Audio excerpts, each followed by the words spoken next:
All right, it's the Sleepers Podcast. It's G. With me, as always, is Cart. And today's episode is sponsored by this feeling of existential dread that I have. Carter, you're familiar with life being meaningless? Yeah, I'm a Michigan State basketball fan. Actually, Michigan State athletics fan in general. It's sad times right now, G. Your Wolverines are basically shut down for 2 weeks with 0 positive COVID cases. That's got to be a kick in the real kick in the midsection. Coming off a big road win against Purdue. Boys in blue are playing well, so I'm sorry. Just to put a little backdrop on this. Greg is not. This is not a shtick for Greg. He is genuinely sad, and I would even put the word in depressed on what is happening right now. So, but he's here today. We're here to record this episode. He's powering through for the greater good of the Sleepers, but this is definitely a tough time for him. I'm a broken man, folks. I mean, basketball is like my only extracurricular interest: playing, talking, watching, betting, coaching. And right now, the only one that remains is betting. And it's really hard to motivate yourself to spend money on something that has just broken you in so many different ways.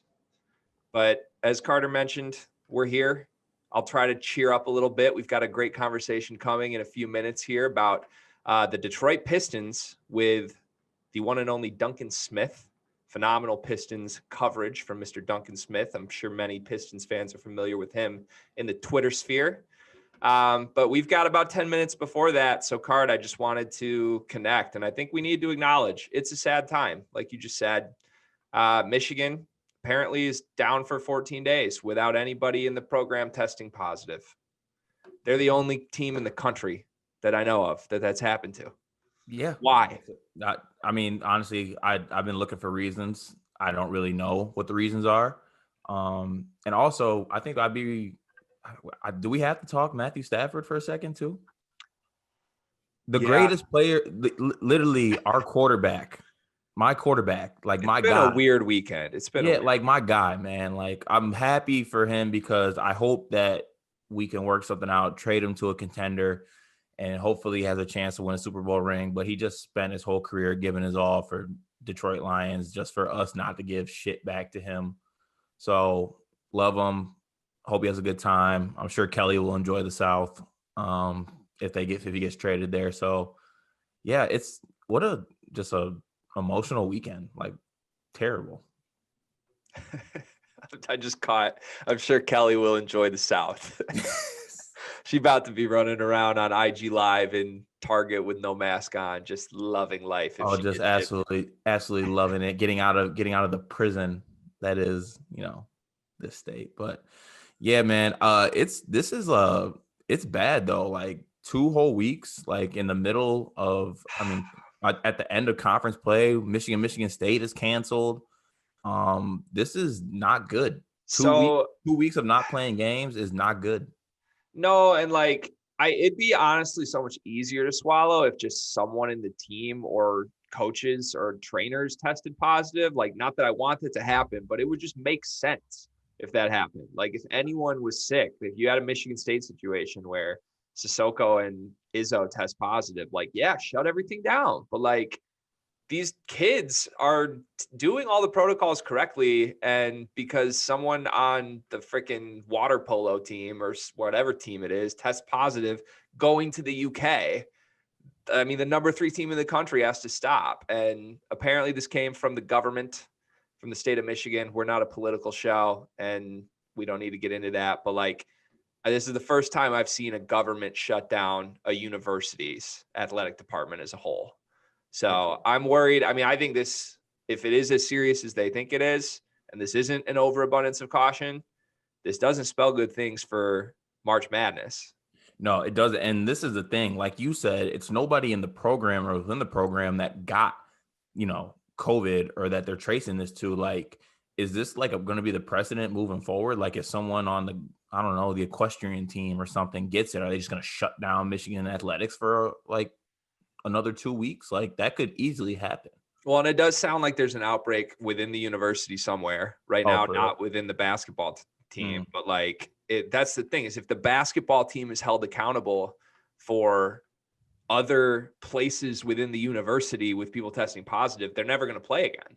Because 2 weeks from now, if 15 people they think tested positive in other places, those people aren't going to be negative in 2 weeks, or the people they've been around aren't going to be negative in 2 weeks. There's going to be more positives. So if we have to stop right now because other people are positive, other people are still going to be positive in 2 weeks. Right. So I don't understand it. I am obviously sad. Michigan's playing great. But I do think it's time to acknowledge, Cart, they probably won't play another game this season, and that stinks. But if that happens, let's just be clear. Michigan is the Big Ten champion. We can hang the banner. We can cut down the nets. I won't go so far as to say they're the NCAA champion, but if Baylor and Gonzaga somehow lose in March Madness and Michigan does not play, we will be claiming a national title in Ann Arbor. As the third best team, clearly.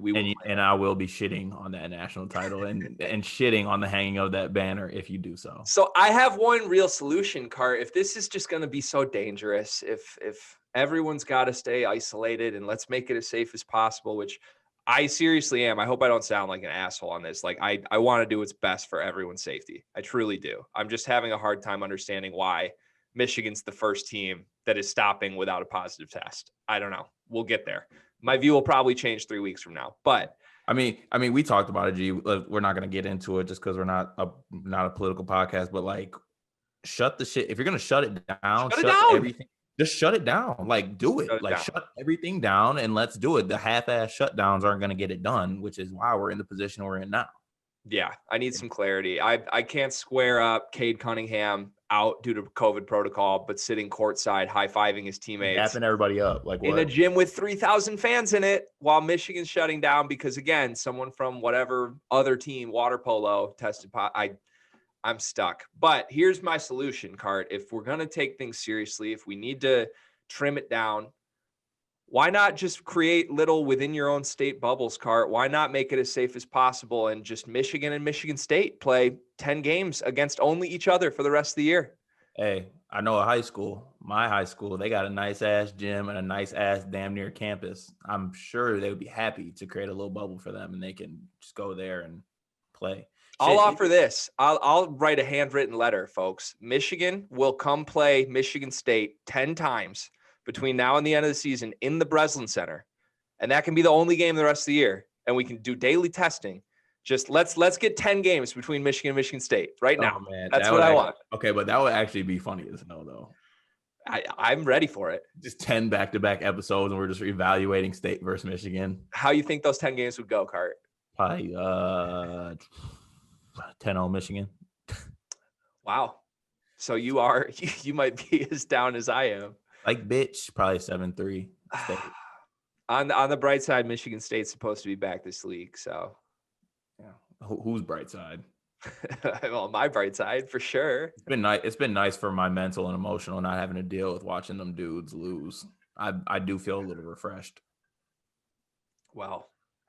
What a time. We're about to jump over with Duncan. Anything before we do, Cart? Any last words for the people? Any last words for me? Can you motivate me a little bit here? Yeah, G, we're gonna make it through this, man. We've been through this before. We had a March Madness canceled last year. We've been through this. We got each other. We're gonna be okay. You got a Peloton now. It's working.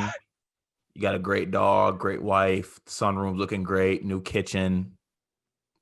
Montrose Ave is your street.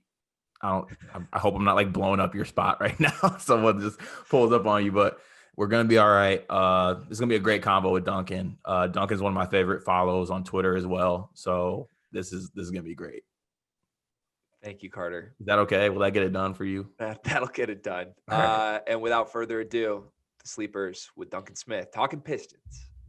Today's episode of the Sleepers podcast is brought to you by the Locker Room app, the only place to talk sports with sports fans, sports experts, and athletes themselves. Cart, what do you love about the Locker Room app? What I love about the Locker Room app is you can be connected to sports fans and fans of anything in general all over the country and talk with them at any time. And if you guys are like me, you always look at those points, you're like, damn, I can't believe I hadn't used this app earlier. This app is really dope. I should have been using this app. The Locker Room app is this app. It is the new thing for social media. It's a great platform. You can talk sports, culture. There's a bachelor room. I mean, it's everything you need in the app. It's free. Head over to the App Store, grab that. And also, you can come listen to the Sleepers official college basketball show that we have on there weekly at Tuesdays at 5 o'clock Eastern time. It's a great app. Download it. Don't be left behind. You don't want to be that person not on the Locker Room app. Don't do it. And we're there 5 p.m. Eastern every Tuesday. This week, you'll be able to hear me cry for 60 minutes straight because Michigan is not playing. And maybe next week, too. You don't want to miss it. Download Locker Room. See the Sleepers there. Yes, sir. All right, folks, we are back. It's the Sleepers podcast. We've got a great guest today. His name is Duncan Smith. He is the site expert over at Hoops Habit. If you are a Detroit Pistons fan or just an NBA fan in general, I am assuming you've probably seen his work or at least his thoughts on Twitter. Phenomenal Twitter follow. Duncan, thank you for being here and excited to talk some Pistons with you. Hey, it's my pleasure. I know we had originally intended to do this last week, and then my cat, who has scratched me twice since we got started, needed to go to the vets, and then we had tech issues when we got started here. So I'm pleased that we're finally at long last underway. It's never easy, but we had to persevere. By the way, please give the people a cat update. Are things all good with the cat? He's fine. Yeah. Last week, he started limping out of nowhere, and so I took him to the vet to make sure everything was all good. He's 12. Seems as though he's probably got a touch of arthritis, and he just kind of strained something. He still has the same limp, but it hasn't gotten any worse. He's just a healthy old cat. So you could maybe compare him to Blake Griffin a little bit, lovable, and he's really fighting for us, but he's getting up there. There's a pretty good comp in there, actually. Yeah. I love that. He got the same amount of dunks this season too, probably. Yeah, he does have the exact same number. Blake's gotten a little closer, but not by much. Yeah. So, all right, let's start just kind of generally. Carter and I in the last few episodes have kind of teased what our general level of happiness is with this organization right now. I think there's some positives and there's certainly a lot of negatives. No one would deny that, but just teeing this up for you with the direction of this franchise right now and what they've shown in the first 16 games of the season, how happy are you as a Pistons fan or someone that covers the Pistons? Oh, there's a loaded question, isn't there? Yeah, Jerami Grant is one thing that you got to be happy about.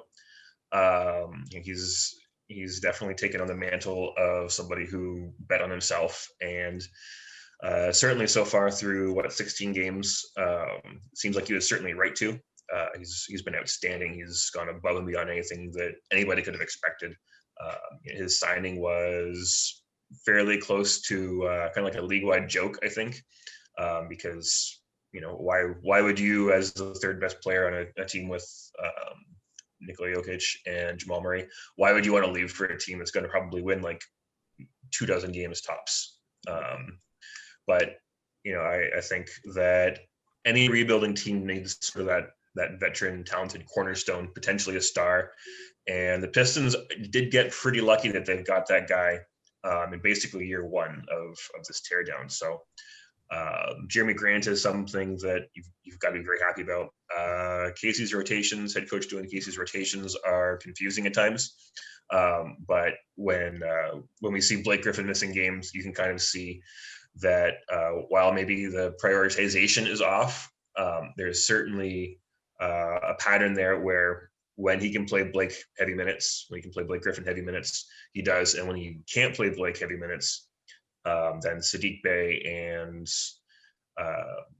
Sekou Doumbouya get sort of like a decent share of the minutes in the front court. I think that there is a pretty good argument that not playing Blake 35 to 40 minutes a game would be smarter. But hey, this is Dwayne Casey's team, and if he wants to grind Blake into the dust, then I guess he's going to do that. So I've got plenty of mixed feelings. I would say on the happiness scale, on a 1 to 10, we're probably right around a 4.5 to 5.5, right in that 5 range. How can you be a whole lot happier than that with a rebuilding team? But that's probably where you would find me. I'm not really super angry about a whole lot of things, and I'm not really super excited about a whole lot of things either. So I'm fairly overall neutral.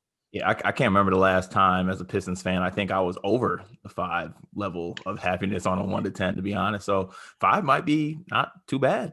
Yeah, it's fine. It's, it's okay. It's right in there. Yeah, I mean, I think me and G are one of the couple people that kind of were getting our jokes off when we signed Jerami Grant, on Twitter. Yep. And, there's some things said, but I will eat my words. He has been hooping this year. Jerami Grant, greater than Paul George. That also feeds that agenda for me. So I want to separate myself a little bit. I was more pro Jerami Grant. Oh, don't. Oh, no, I have receipts on this. No, I'm not kidding. I have receipts on this. I was back and forth with a couple Pistons Twitter heads on, I don't believe Duncan was one of them, but there were others. The night of that signing that I was like, look, you can say none of the big guy stuff makes sense, but like, I believe Jerami Grant is like at worst a second option on a good team someday. So I liked him at the value we got him. I think you, me, and Drew Valentine, who's a listener and coaches at Loyola, had during the playoffs were like Jerami Grant could be a number 1 option. Like, we believe that. I remember that conversation happening. So I would say I'm not totally surprised. I don't think I have to eat my words, but when the Jerami Grant versus Christian Wood thing became a conversation, that's probably where I needed to bite my tongue a little bit, because I was certainly upset we didn't somehow find a way to bring Wood back. Yeah, but I feel like he didn't want to be here though at the same time. So what's your take on that, Duncan? Was it like, is it an either or thing with Jerami Grant or Christian Wood?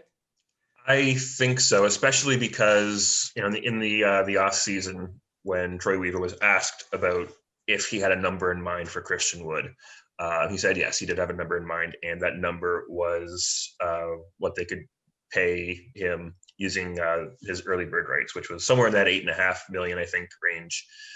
And so I guess the fact that having that number basically being sort of their firm stopping point, and also having Jerami Grant in their back pocket, it's not as though Christian walked and the Pistons just got left holding the bag. Like, I'm sure like at 6:00 when free agency opened, they made that offer. Christian was like, that's not enough. And then they pivoted right away to Jerami Grant. And because Weaver and Grant had a relationship back in OKC, and I think even back before his NBA career began, it was a pretty easy sell, I think, for Weaver to get Grant here. So I do think that number was never going to be enough to get Christian Wood in the first place. So I think that the move was see if Christian will come back for that number. He says no. All right, thank you for your time. The call goes to Jerami Grant, and then they sort of like pivot away from that. So, especially in the early hours, the early minutes even of free agency, it did seem like kind of like a jumbled mess from the Pistons. Like you mentioned, like all the bigs, like they signed 3 centers first or something like that. I think, I remember I was doing the free agency signing grades on Hoops Habit, and the Plumley deal came in for $8 million, and I was like, what the hell? I don't know what kind of profanity we can use on this podcast, man. So as much as you want. All right. So yeah, so I was just completely befuddled. And then the Jahlil Okafor signing came in, and I was like, what are they directly trolling me? Like, I think in my draft grades, I was like, you ever feel like you're being trolled? You ever feel like your NBA team is trolling you directly? That's what I feel like right now. And this is like how I opened my free agency grades for Jahlil Okafor's signing, because it was just like so preposterous, like one after another. I was like, what the fuck is happening? And then the Jerami Grant thing happened, and obviously at that point the dream of Christian Wood coming back was over. So it was a messy first hour of free agency, that's for sure. But over the course of the next couple of weeks, they got rid of some of the centers that were on the roster, and they went from like 6 or 7 centers, I think, literally, to a more reasonable 3. And now, because Mason Plumley fouls out of every game, sometimes they don't have a center, for their closing lineups and things like that, which is, to me, just absolutely hysterical. Totally. The Mason Plumley one is one that, I mean, me and G talked about it, I think, I think the quote was something around Mason Plumlee might have the worst IQ in NBA basketball or something around That's that. savage. Something around those words. But, of course, that feels like one of those situations where the team is just trolling me directly because I threw that tweet out there. They saw that, like, you know what? Fuck Carter. Yeah. We're going to sign him. We're going to put him on the Oh, team. yeah. Man, I've felt like that a lot in the first couple of weeks of free agency. Yeah, but so speaking of free agency, I think it's a good time to shift to kind of what would be your grade so far on the Troy Weaver era of the Pistons so far, because I think G speaks as a Troy Weaver is the GOAT advocate, and I'm Not the actually a GOAT. big Troy Weaver. I'm a Troy Weaver fan as well, so I'd like to know kind of your thoughts or maybe the grade so far that you would give him. Well, it's definitely improved since that first night of free agency, without a doubt. Especially like coming into free agency, the draft was so tumultuous. Just so many things happened, and it was such a non-Pistons event. Like usually the Pistons end up just sitting back and letting things happen, and they don't really have, they're not really like a signature event in like the draft or free agency or anything like that. And Troy Weaver made that draft like all about the Detroit Pistons, and that was exciting. It was interesting. The Luke Kennard deal is still kind of grinds my gears a little bit because first off, they clearly dumped him to the Clippers, who immediately extended him and made him like their sixth man, basically. So I feel as though the Pistons didn't really do their diligence there on Kennard, simply because like if the Clippers wanted him bad enough, to basically make him like part of their young core, their future going forward, they shouldn't have had to incentivize the Clippers to make that deal. So that still kind of grates me a bit. Although Saddiq Bey has got a lot of potential, and you got to be happy about that. I think that a lot of the moves, like even some of the questionable moves that Weaver made, they have aged fairly well. Obviously, the Jerami Grant one is one of the like shining jewels of the offseason, basically. Like he might be like the best signing of the entire free agency period. Then you've got Mason Plumley, who like right off the bat, it just seemed ridiculous, but we were like, all right, deals like this, it seems strange. Usually there's like a team option in year 3 or something like that. And then a couple hours later, we find out there is no team option. And then the next day we found out, and there's a trade kicker. And it's just like, this one's going to be really hard to justify and explain. So if we look at like Plumlee, the signing of Plumlee by itself, even though he has looked better, I think, than expected, like he's got some playmaking touch. I think he leads the team in rebounding, which is, it's an indictment on the team, but, at least he's doing something. But he is also fouling out at like, at least over the last few games, an unprecedented rate. We're at 4 straight and 5 out of 7, I believe. So that one is something that remains kind of befuddling. The Bruce Brown trade still doesn't make any sense at all. No. Like he was in the closing lineup against the Bucks, I believe, and the Pistons don't have much to show for it. The Raptors are turning it around, so that second round draft pick is not looking so hot either. It doesn't make a whole lot of sense. It almost seemed like a favor. The signing of Davidas and Servetus. I always fuck that name up. That signing is like obviously a favor to somebody. Like there are definitely some things that stand out as not particularly beneficial to the Pistons. But just from the Plumlee deal alone, and the fact that Saddiq Bey has looked really good when he's been on the floor. Rookies are usually not good, but he has, I think, shown more than you would expect from somebody who came out in the final third of the first round. I think that while like night of free agency, I probably would have given him like a D- or something like that. I think now we're more in the C+ range because there are still some like unexplainable like bad moves. But when we look at like the Jerami Grant thing in particular, and being able to pivot so effectively away from Christian Wood simply being like more expensive than the Pistons wanted to pay, I think that everything else kind of looks a little bit better simply because Jerami Grant has been so incredibly good. Yeah, and I think you kind of got put the nail on the head with I think the fact that Troy Weaver just on draft night, not even looking at the draft picks, he was just making moves. Like being a Pistons fan and shit. Honestly, even to expand beyond that, a Detroit sports fan, it seems like ownership and GMs, they kind of just sit on their ass sometimes. Like they don't like make moves. They just kind of lose and don't do anything about it. So like I was just like, you know what? Fuck it. I love the Woj bombs that he's trading for second round picks for cash and doing all this stuff. They just kept pouring in. Yeah. Yeah. I'm like, honestly, I mean, I was a little upset with some of the picks. I was a big, Tyrese Maxey fan, but look, we're not going to get into that. But can't win them all. You can't win them all. But I was like, damn, at least he's like, putting a little effort in, like doing a little something. So that was definitely good to see. Yeah. Yeah. And some of those, like even the really minor deals, like trading, like they got, Tony Bradley and then traded him for Zaire Smith and then immediately like waived and stretched Zaire Smith. And there was like a $300,000 difference in their salaries. Like this whole deal that they concocted, this multifaceted deal that they concocted saves them like $100,000. Like, what's the fucking point? Yeah, right. Like it almost seemed like some of these moves were just to like, stretch your fingers out real quick here and click some buttons, man. Troy's been waiting a while. It's time to click some buttons. He's like, you know what? I got the power to do it. Sit back, watch it. Sit back real quick and do a little something. I'm going to dissolve 6 players into the mist of the NBA here. Watch this. I'm just going to disappear them.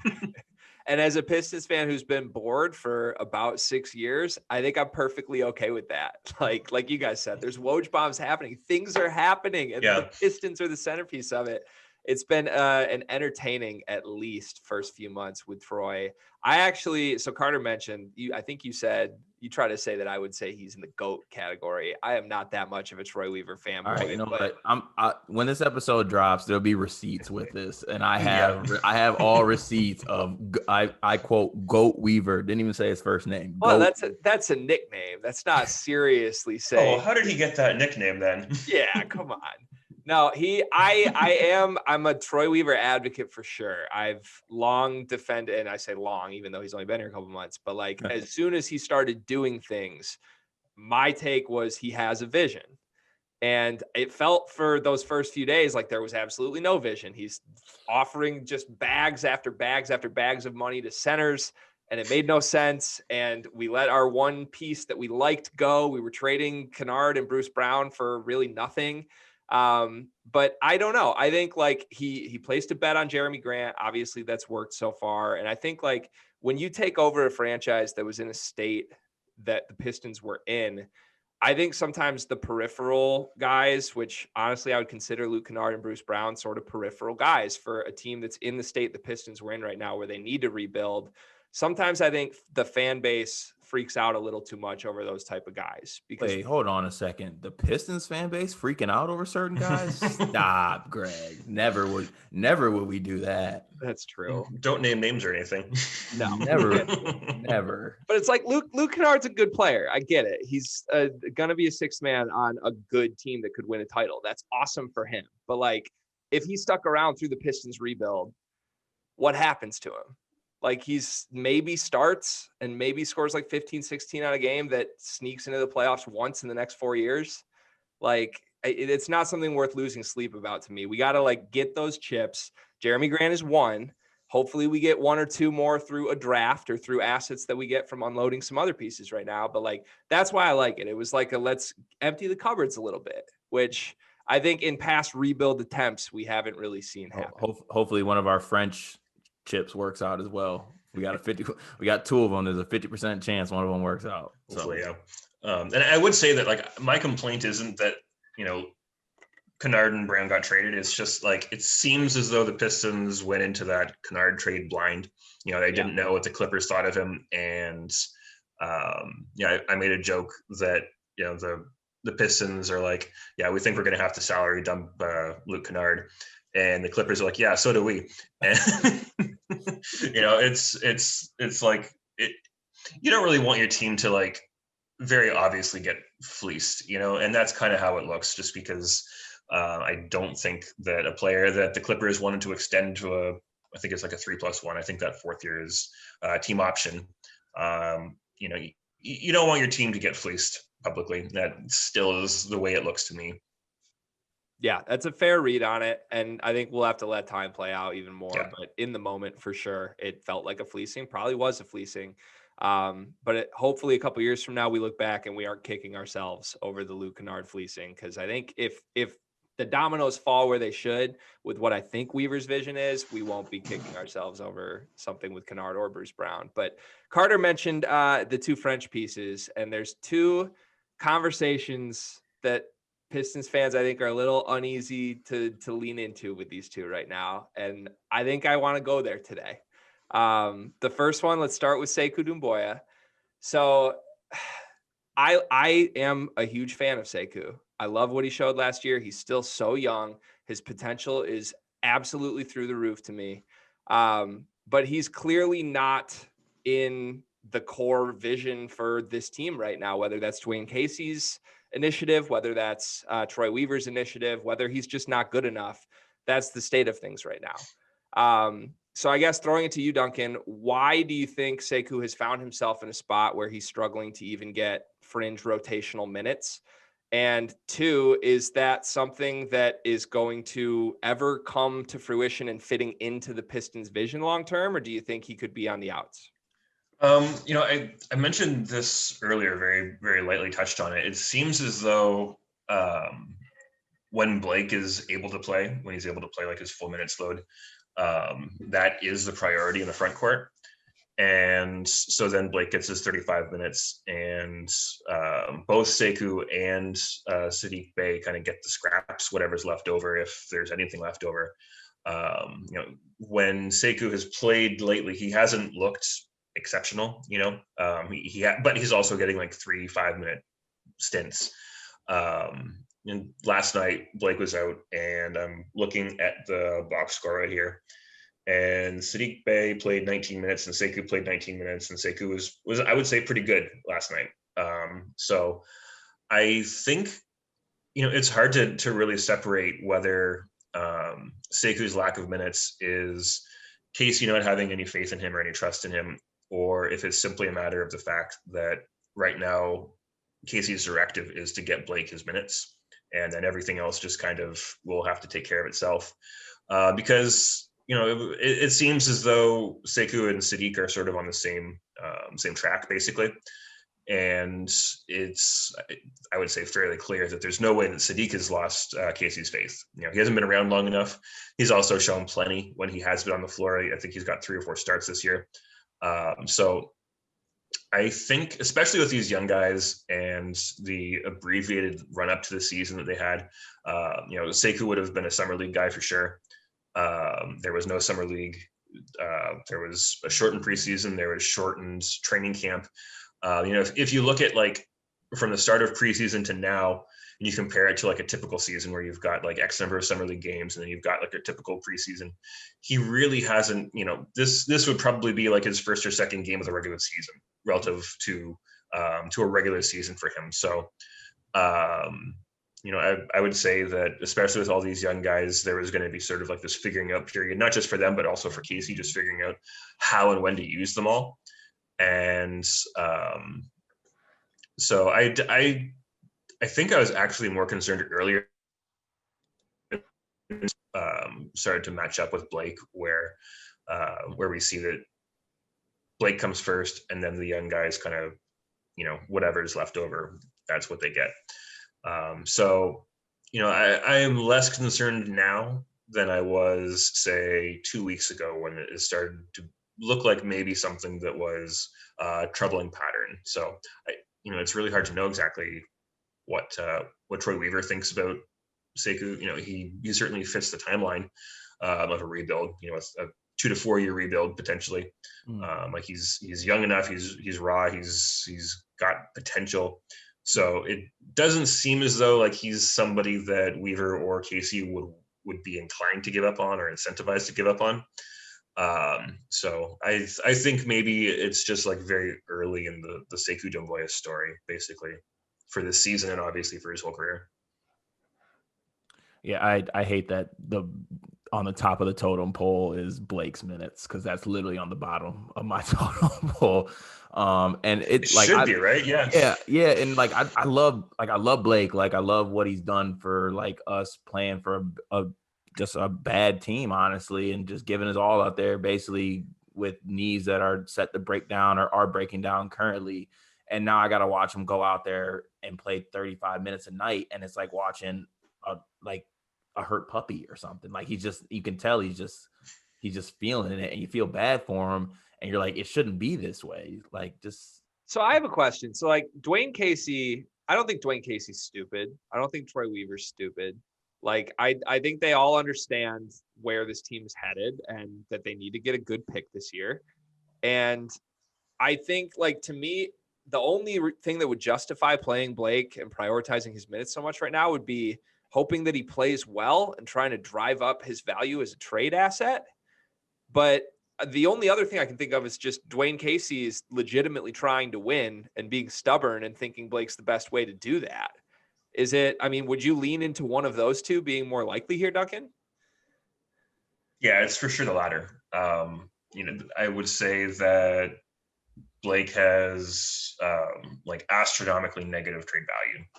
Like the kind of guy that a team that would potentially consider trading for him is going to be able to probably pick something up that can do what Blake could do for a contender, but do it like on the buyout market.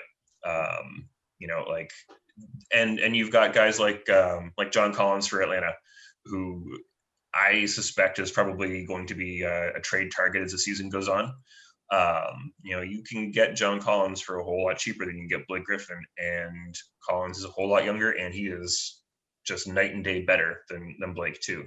So, why would you use assets and salary and just pieces of your team to trade for Blake when you can do almost anything else and be better for it? So I don't think there's any chance that it's a matter of like rehabilitating his trade value. To me, it is a matter of Casey doesn't yet trust the young guys, and he wants to win games, and he sees the only path to victories right now, at least, is through Blake. I think there might also be some element to the fact that if not now, then certainly soon, Casey's going to realize that Blake is not going to be like a piece of winning basketball, and it may then become more of a matter of like pedigree, in that like you just can't sit Blake down when he wants to play. So there's been an argument made that it's not a good argument, but there's been an argument made that playing Blake is a good thing because it can lead to more losses, but this team is going to lose plenty of games by itself without using Blake as like the way you lose games. And what a shabby way to treat Blake too, Right. Making him like your catalyst to defeat every single night, because like the Celtics a couple weeks back, Marcus Smart said that basically like the game plan down the stretch was just to get Jason Tatum like downhill on Blake over and over again. Like, the book is out, like teams are going to just target him, and exposing him like that is no way to treat Blake. Especially when you throwing him out there to get his ass whooped every night. Exactly. Especially when you can just lose games other ways. Like the kids can lose just as many games as Blake Griffin can, and it doesn't matter if like they're getting targeted, because like they aren't yet somebody who gave their heart, soul, body, and like professionality to the Pistons like he has. It's just not a way to treat the guy. Yeah, and you know what? I think it's you talked earlier about us getting fleeced. I think it's time for us to do a little fleecing, and we need to fleece somebody and get rid of Blake. But I don't know if we can pull it off. Easier said than done, yeah. Yeah, but we could fleece somebody, and that'd be nice. Speaking of that, we got a little cat cameo too. Yeah, he Blake popped right in. Jumped up. He said, "That's my role." Yeah, it's like, I can do that. It's probably I guarantee he's got a higher grit than Blake does right now. Oh man. All right. So rookie class. We had obviously an exciting rookie class off of draft night. I would say varying levels of excitement immediately the night of with those three guys. It seemed like Killian Hayes was the guy everyone wanted. He was certainly the guy that Carter and I wanted. We were very clear that he was our number one on the draft board. We thought he was the best point guard in the draft. Ecstatic to get him. When we traded up and ended up with those two mid-first picks, I don't think anyone saw Isaiah Stewart as the apple of their eye at 16. He's clearly become a fan favorite very quickly here. Someone that projects, in my mind, as a potential rotational guy at a minimum long-term. And then Saddiq Bey, a guy that the Pistons have been very open in. They didn't expect to be there at 19. And I think a lot of people pegged him as a lottery guy. So Pistons fans felt pretty good about him being the 19th selection, even though, the Carter and I wanted Tyrese Maxey, as we mentioned, but you're picking from, a bunch of basically lottery tickets at that point. And Saddiq Bey is a good one to have if you're selecting at that spot in the draft. So now that we're, almost 20 games into the season, as that class stands today, how strongly do you feel about those three individuals going forward as pieces to build around for the future Pistons? I feel quite positive about this class. Even still, Killian struggled quite a bit and then he got hurt. I don't think that his struggles were especially surprising. Like if he was basically the player he was in Europe, and to me that is fine because that was the player he was, and then a pandemic hit, and you can't just, there's no more basketball playing. There's obviously skills work he can do and so on and so forth, but shy of like actually getting into games and competing against top level opponents. I think that his ability to really develop and improve is probably kind of hindered by the state and nature of the world that we were all living in and are still living in for some time. So I am not overreacting to Killian's poor start. His health is more of a concern to me.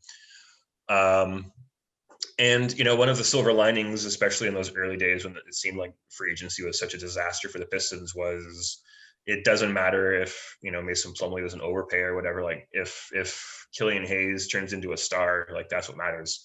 And, I think that a star might be kind of like beyond his reach, but even like a very good point guard, there's certainly a threshold in there where he could become that. And Saddiq, I think, has been everything that has been promised and more. Before the season began, Blake, when speaking to us in the media, said that they had worked out in LA, and Saddiq was one of the most well-rounded, fully realized rookies he'd ever worked out with, played with. And so I think that we had some indication of what he could provide even before he played, because I don't think that Blake is necessarily like overly flattering with rookies. Like what would be the point of that? So the fact that he did speak so glowingly kind of, I think, sort of prepared us for like what he might be able to provide. And then Isaiah Stewart has just been fantastic. The fact that, I keep pointing this out, the fact that he got ejected, like it was a bullshit ejection, but the fact that he got ejected in his first preseason game, I love it. To me, just stamp Pistons on his forearm, and like that's a lifetime contract right there. Right.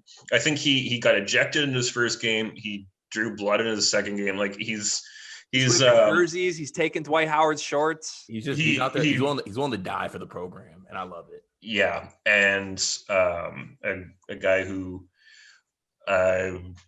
As of the summer, when a lot of like this sort of like pre-draft work was kind of being formulated, worked for the Pistons at the time, he was telling me that Isaiah Stewart is one of those guys that like his goal now is to just like go out there and kill everybody who got drafted ahead of him. He's got a chip on his shoulder. He can manufacture more chips. He's a guy who can motivate himself extremely well. And you convert that into work ethic and the potential of being like I forget if he's 19 or 20, but he's quite young. And this guy is quite frankly the limit for him, I think. when it comes to like his character and his physical skills and his talent. So yeah, I am still very high on this draft class. Killian's injuries and struggles aside. Yeah, Isaiah Stewart, a guy who was top 3 in his recruiting class out of high school, certainly a high pedigree talent. And then I think his draft stock got hurt, honestly, from his situation at Washington in college. I loved watching him on that team. He was stuck in like a 2-3 zone 90% of the time, and you couldn't really see a lot of the stuff that he's capable of. But it's fun to watch him now. I think Pistons fans are going to love him. And I have a question for you, Carter. What's the higher number at the end of this season? Your ejections from your men's league games or Isaiah Stewart technicals? It's got to be close. It's definitely got. If it was Tex versus Tex, I'd probably be more. I'm working on 1 ejection this year already, but that was because of 2 Tex. So I don't know how we count that. But also, I have to say, top recruits, please stop going to Washington. Just stop doing it. Like, please. I don't want to watch you guys play for the Huskies anymore. I don't want to watch you guys get coached by Mike Hopkins. Just stop doing it, please. That's good advice. Thank you. The higher number, though, is going to be Tex drawn by Isaiah Stewart. Hey, he's a tech-inducing machine. I don't know what the number is, but I mean, he shredded Dwight Howard's shorts and then drew a tech on Dwight Howard. Like, that's talent. Not any rookie can do that, 100%. All right, so we have like 3 minutes left in this meeting. I don't know why, but Zoom's telling me we have a cutoff on our meeting time. So I just noticed that. Yeah, I thought we had the premium. G. We're gonna adapt. Okay, this is who we are, and I've got a couple speed rounds here, and so we're gonna truly make these speed rounds. I'm gonna throw 4 things at you from across the NBA right now, Duncan. Tell me if you're buying or selling these things. First one. The Philadelphia 76ers are the best team in the East, as they currently are atop the standings. Bye. Wow. Bye. You want to elaborate on that at all? They can defend, which the Nets can't. The Nets have absolutely no way on this planet of stopping Joel Embiid. And I think that the Bucks are the Milwaukee Bucks. Love it. That was Cart's pick to win the East, the Sixers. So you guys are on the same page. Number 2, the Cleveland Cavaliers are a playoff team this year. They're at worst a play-in team. If they can get healthy, I think they can get that done. I like that. Cut Andre Drummond minutes and you'll continue to win. I mean, you can do a whole lot worse than having Andre Drummond coming off the bench for you. Very true. That's true. Number 3, either Toronto or Miami misses the playoffs. No. Neither? They both figured out? Greg wanted to buy on that question so bad. I wanted to buy so bad. I think one of them does. I don't know. I can't give you that smoke, man. I can't. And I mean, the Raptors are only 2 games below 500 now. I think they've won 3 in a row. I don't know if they've won 3 in a row, but they're 7-9 now. I think they just beat Indy, which is not easy. Indy's good. And number 4, probably the one people listening to this care about. The Pistons end with the official worst record in the league at the end of the season. Oh yeah. They're going to be underdogs every game out the rest of the way. Maybe other than like against the Thunder, but the Thunder are like a game or 2 below 500 themselves. And they're, I don't know when the next one's going to, when the next win is going to happen. Houston might've been it. Hey, in a weird way, that's the most successful season the Pistons have had in a long time. If they actually end that low. Yep. Well, thank you, Duncan, for being here. Where can people find you and your work?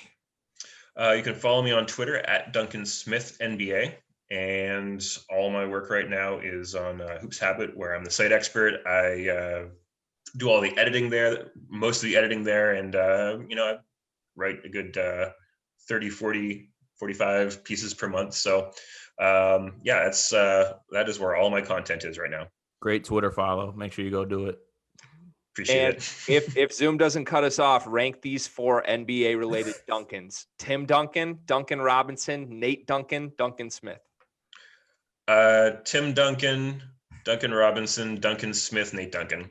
Love it. I can't believe you put Duncan Robinson above you. How dare you, Duncan? Hey, I mean, I gotta respect my Michigan man. I love it. All right. Well, thanks so much for being here, Duncan. We appreciate you. Hey, my pleasure. Thanks, man. Appreciate it.